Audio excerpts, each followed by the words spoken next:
ndiri kuita chinhu chitsva pakati penyu. So ndodingindira rapiwa musangano uno kuti titaure nezvaro. Zvino pachiverengwa chatapiwa mumanheru ano, vhangeri raLuke rinotidzidzisa kuti Jesu paakanga achifamba vari parwendo, Jesu akapinda mune mumwe musha. Mumwe mudzimai ainzi Marita akamugamuchira mumba make. Yakanga iri tsika yaJesu kuti aigara achifamba. He was an itinerant preacher and he would go achiparidza, and paanenge asvika kana kwadoka waitsvaka pekurara. Asi Jesu akanga asingarare pese pese nekuti akanga aine mafesa ake. Sezvinongoitawo izvi, kana ukafamba unoendawo kude chii? Mafesa ako haukunorare kubva kumunhu wese wese. But ndoda kuti titarise character yemafesa aJesu. Muri kundibata zvakanaka? Amen. Jesu pazuva iri, after apedza kuparidza zvake, anzi akapinda mune mumwe musha. Mafesa ake akanga ari ani, zvikanzi paiva imba yaakapinda yaiva yomumwe mudzimai wainzi Marita, akanga aine munin'ina wake wainzi Maria. Mambonzwa panzi paina baba Samusha wepaMarita. Marita wakanga usina ani? Pasina Samusha. Waingowawo Marita ane munin'ina wake anonzi Maria. Tikazoverenga kuna Johani inobva yatiudza kuti nehanzvadzi yavo Lazaro. Naveshe webva yatopera, musha wanga wakatodini? Wakatokwana. It was child-headed. Tongodaro. Zvichida Marita ndiye akanga ari musikana mukuru achichengeta munin'ina nehanzvadzi. Asi Jesu ndokwaaienda kumafesa ake. Ndowaitoti chii? Mafesa ake. Asi Jesu watiri kutaura nezvake wekarekta yake ndowainzi Rabbi, mudzidzisi.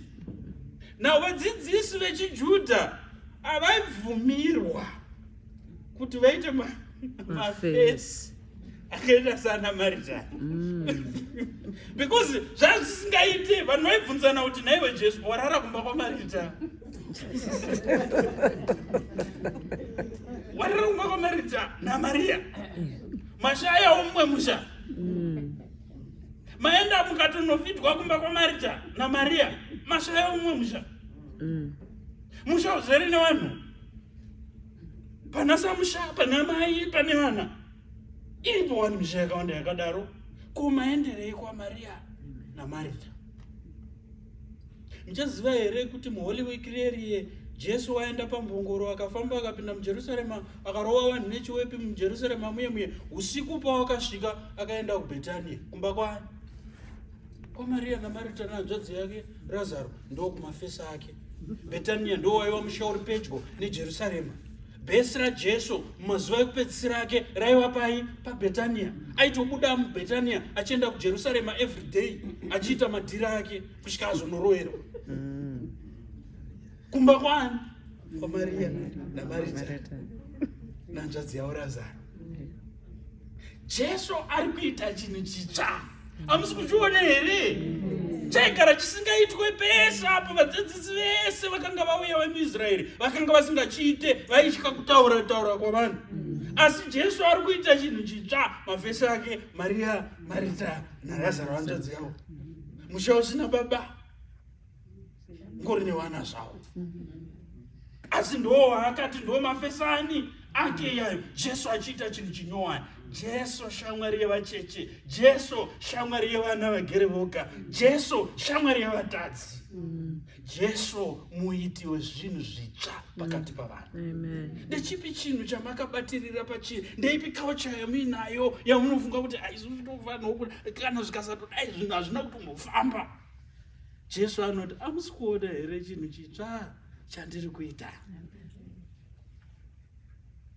Zvino kwaMaria naMarita nehanzvadzi yavo Lazaro kuna sisi Marita vakabatirira paculture futi. Because Jesu auya, sisi Marita vakatanga kubikira Jesu. Noziva panouya vafundisi kana mabhishopu hapangobikwe nje. Panobikwa. Panobikwa. Mapoto waimbowa mudisplay anodini? Anoshamiswa kuti nhasi kwaitikei. Anobudiswa obviswa mapete oti.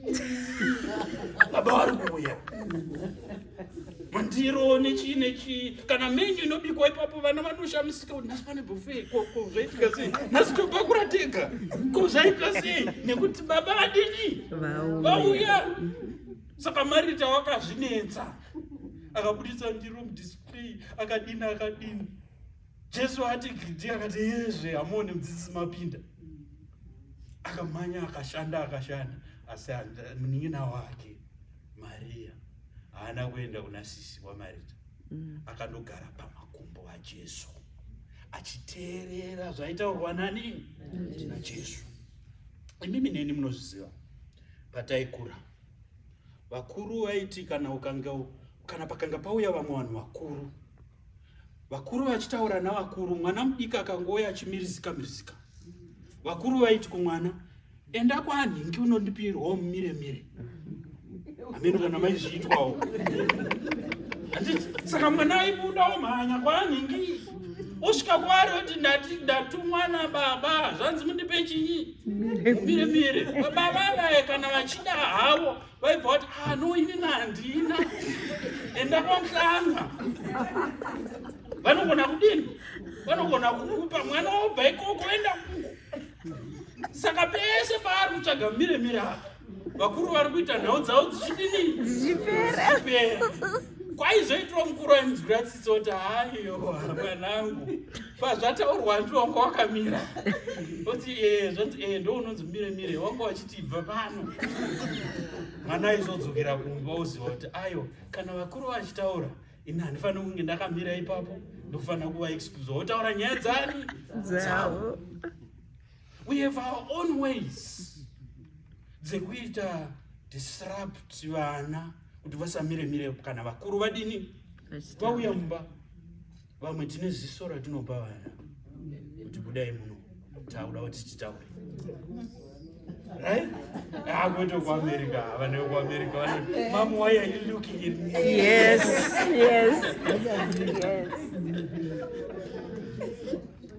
But why ndiri kutaura nhau iyi nekuti Marita paakauya kuna Jesu achisvika achiti, Ishe, ko hamuna hanya here? Maria ari kundisiya ndichishanda yari pano. Madii kumuudza auya kuzondibatsira. Marita ari kutarisa culture yavo. Kuti culture yedu haibvumiri kuti mwana musikana agare pamakumbo omudzidzisi. Not kuti anga akagara on Jesus' steps. No, but she was sitting right in front of Jesus, just as a student who listens to the teacher. It was not permissible kuti mwana musikana adzidziswe nezveshoko akagara pamakumbo emudzidzisi. Because rabbis would teach the young boys only and not the young girls. And that's why you would see that the Jewish men would pray every day that, God, I thank you that I'm not a woman. Because women were not being taught. But Maria, posture yakatora yekugara pamakumbo yaJesu, she was being a disciple. She was being Jesus' student. But because Marita anonzwisisa culture, anoti Maria and onotora mumire. Mudze auya andibatsire kupi? Kumapoto, because the woman's place is in the kitchen. But Jesu akateedzera ere culture.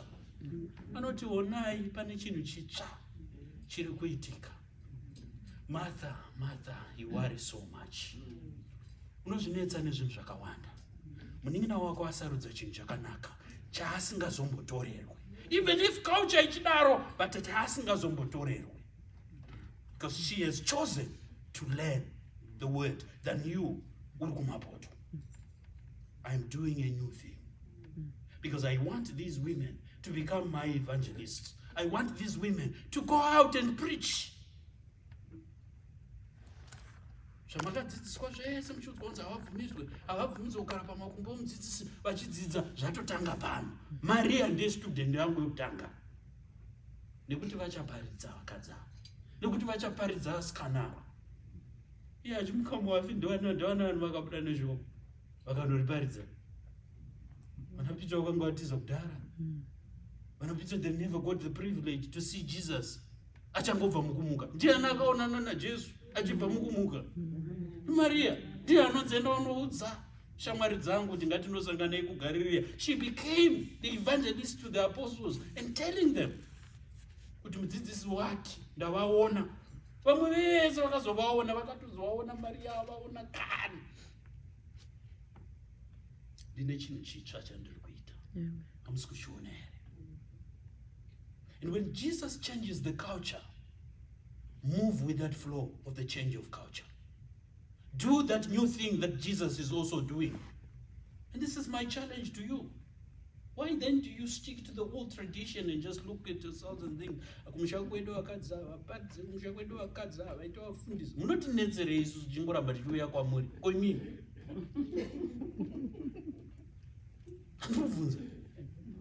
The culture here allows you to do that. That's true. The culture here allows you to go to seminary and become priests. Vazhinji venyu munoshandira Mwari zvakanaka chaizvo. What's your problem? Can't you see? Can't you perceive the new thing that God is doing among us? Do you still have vanamata vari kuti uyai kukitchen vachikubvisai pana Jesu? Do you still have vakuru venyu vari kukuti ena unonditorera mumire? Jesus is saying, come and sit at my feet. And when you sit at my feet, you have chosen something that will not be taken away from you. I just thought I may say this to you tonight. And in as much as we are the Mothers Union, let us not only remain like that, but let us also enlarge our territory. Let us also enlarge our tents. Let us take the challenge and become ministers. Let us take the challenge and become priests even in the diaspora. But why not? Why should we look at people who are 65, 70 years old who are being ordained in Muribo? Hazvina kushata kuti vanhu vari kudaidzwa vakura vamwe vacho, but pane vamwe venyu panapa vari kungoshanda makatodaidzwa kudhara asi mungofunga kuti ndipo pangu pandiri panapa mapoto ndo angu. Ndingataurisa kune mabhishopu tinoisi communicate kwamuchechi asi marinzwa randataura. Jesu unoti Maria agara kumakumbo uyu ndiye asarudza chinhu chakanaka.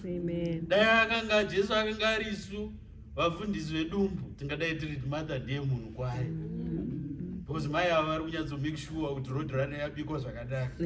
Uyu akangogara uyu ari kutikanganisira, but Jesu unoti aiwa Maria asarudza chinhu chakanaka chaasingazombotorerwe. And Marita akatanga kunzwisisa kuti mudzidzisi une chinhu chinyowani chaari kutidzidzisa. There's a new teaching that Jesus is bringing to us all. We were never allowed to sit at the feet of the teacher. But today, the teacher is saying, you are welcome, sit and let's talk.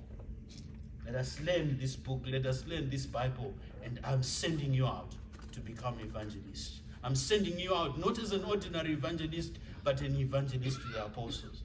Go and tell my brothers that I am alive. Go and tell my brothers that we will meet in Galilee. Maria did that. May God call us to preach his word. May God call us to minister to his people. Amen.